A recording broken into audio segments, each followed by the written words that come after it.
Como vencer o medo de me separar? É o tema de hoje. Se você está com medo de se separar, eu quero que você escute isso antes de qualquer coisa. Senta. O seu medo não significa que você é fraca. Ele significa que você está diante de uma decisão que pode mudar toda a sua vida. E eu, Monique Rocha, entendo você. Eu não estou falando isso porque eu li um livro ou porque eu ouvi a história de alguém. Eu estou falando porque eu já passei por esse processo. Eu também precisei recomeçar. Eu também senti medo, insegurança e me perguntei se daria conta. Por isso, neste vídeo eu quero caminhar com você.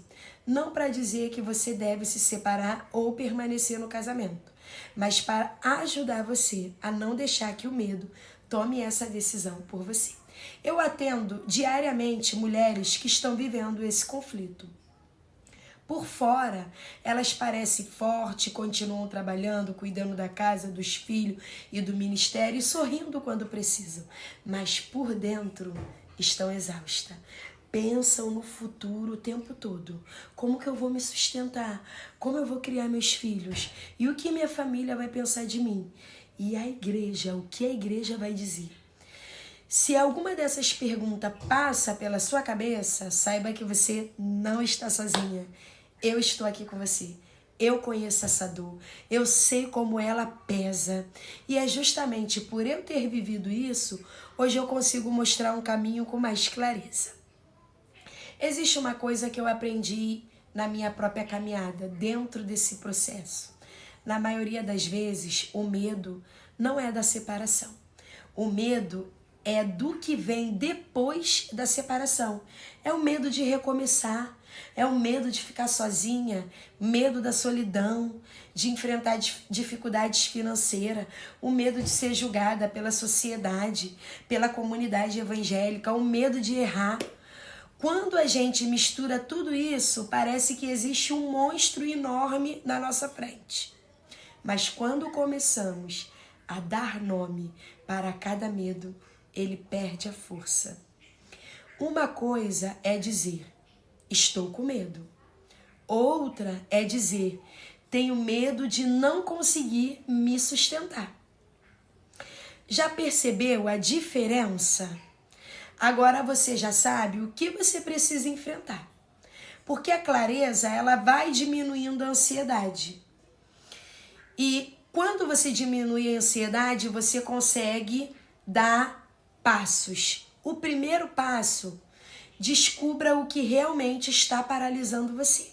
Agora, pegue um papel, pegue uma caneta e escreva tudo o que está passando pela sua mente. Isso. Sem tentar parecer ser forte, sem escrever o que os outros esperam de você, escreva a verdade.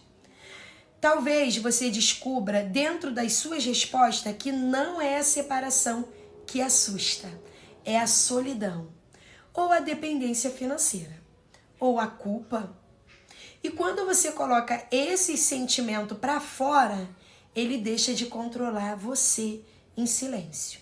E eu precisei fazer exatamente esse exercício várias vezes na minha vida. E eu quero confessar, foi muito doloroso. Mas foi ali que eu comecei a enxergar através das minhas respostas as coisas como elas realmente eram. O segundo passo, não tome decisões apenas pela emoção do momento. Existe uma diferença enorme entre agir por impulso e construir uma decisão. Quando estamos machucada, ferida, qualquer promessa parece suficiente. Qualquer pedido de desculpa parece uma mudança. Mas você precisa olhar e analisar os fatos.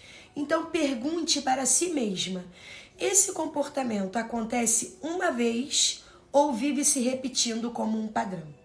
Existe mudança verdadeira ou apenas promessa?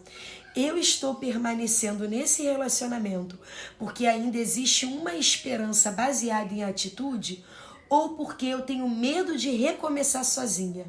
Essa pergunta dói, mas a sua resposta traz muita verdade. Terceiro passo, comece a construir a sua base. Uma coisa que me ajudou muito nesse processo foi entender que eu precisava reconstruir a minha vida antes mesmo de qualquer decisão definitiva. E eu chamo isso de construir uma base. E você pode chamar de Casa da Rocha. É um método que eu criei. Esse método tem 4 pilares. O primeiro é o pilar emocional. Você precisa cuidar de você, orar, fazer terapia, conversar com pessoas maduras e que têm modelo de vida. Não enfrentar tudo sozinha. O segundo pilar é o financeiro. Talvez hoje você dependa financeiramente do seu marido. E isso não faz de você uma mulher incapaz, mas significa que é hora de começar um plano. Você pode aflorar um talento. E se você ainda não descobriu o seu talento, você pode fazer um curso, você pode aprender, você pode se organizar, você pode dar pequenos passos para construir esse pilar financeiro. O terceiro é a rede de apoio. Nem todo mundo precisa conhecer a sua história. Cuidado com os curiosos, os fofoqueiros.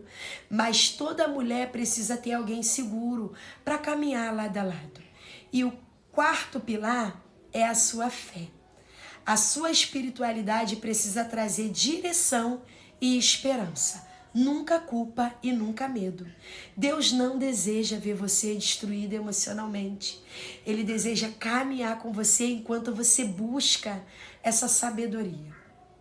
Então, se você quer vencer o medo da separação, lembre-se dessas 3 coisas. Primeiro, descubra do que realmente você tem medo. Olha as suas anotações. Segundo, construa sua decisão olhando para a realidade e não apenas para a emoção. Terceiro, comece fortalecendo a sua base emocional, financeira, espiritual e a sua rede de apoio.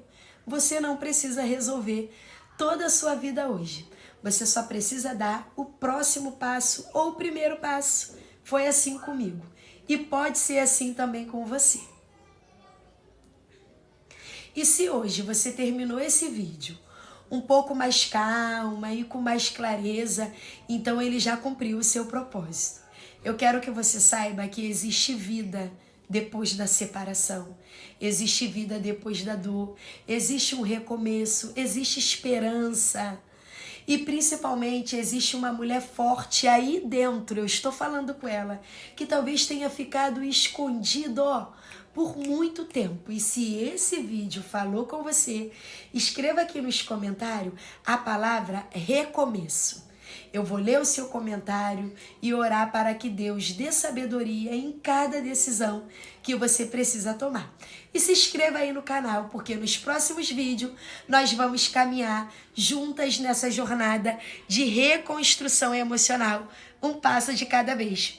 Eu te aguardo no nosso próximo conteúdo.